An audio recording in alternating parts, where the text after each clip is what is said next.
નમસ્કાર. આજે સરદાર કૃષિનગર દાંતીવાડા કૃષિ વિશ્વવિદ્યાલય ખાતે 3 દિવસનો ગાય આધારિત પ્રાકૃતિક ખેતી પ્રશિક્ષણ વર્ગનો શરૂઆત થઈ છે. આ પ્રશિક્ષણ વર્ગના ઉદ્ઘાટનની અંદર નીતિ આયોગના ઉપાધ્યક્ષ માનનીય સુમન બેરી હાજર રહેલ હતા. આ કાર્યક્રમમાં ખાસ કરીને કિસાન સંઘ સાથે સંકળાયેલા ખેડૂતો હાજર થયા છે. આ ખેડૂતો દેશભરના તમામ રાજ્યોમાંથી 3000 જેટલી સંખ્યાની અંદર આપણે યુનિવર્સિટી ખાતે આવ્યા છે. આમને 3 દિવસની અંદર પ્રાકૃતિક ખેતીને લગતા જુદા જુદા વર્ગો, જુદા જુદા લેક્ચર્સ અને પ્રયોગો કરીને પ્રાકૃતિક ખેતી વિશે સમજણ આપવામાં આવશે.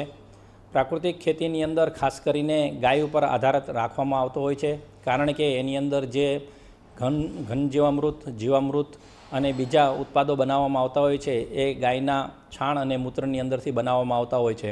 અમારા વૈજ્ઞાનિકોએ જે જુદા જુદા અખતરાઓ કરેલા છે એ અખતરાઓની અંદર આપણે જે પણ જાનવરો છે એ જાનવરોના છાણની અંદર કેટલી જાતના માઇક્રોબ્સ રહેલા છે એના અખતરાઓ લીધા છે.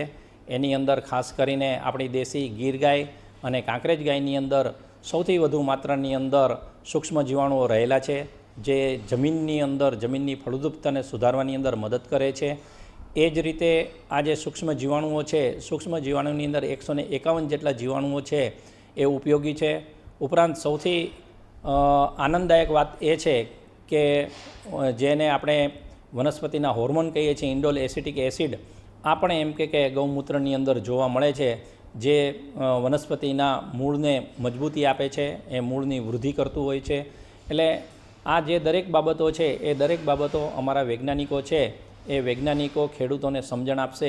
ખેડૂતને ખેતર ઉપર પણ એમ કે નિદર્શન બતાવીને અને એમને આ પ્રાકૃતિક ખેતીની સમજણ આપવામાં આવશે.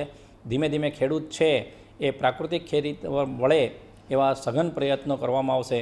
આપણે બધા જાણીએ છીએ કે હમણાં જ થોડા સમય પહેલાં આપણા માનનીય વડાપ્રધાન સાહેબે રાષ્ટ્રીય મિશન પ્રાકૃતિક ખેતી ઉપર જાહેર કરેલું છે.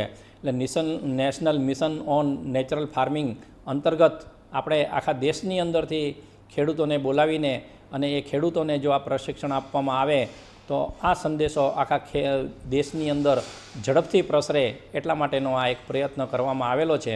અને આ પ્રયત્ન આપણે સફળતાપૂર્વક અમારા વૈજ્ઞાનિકો એને પૂરો કરશે એ મને સંપૂર્ણ વિશ્વાસ છે.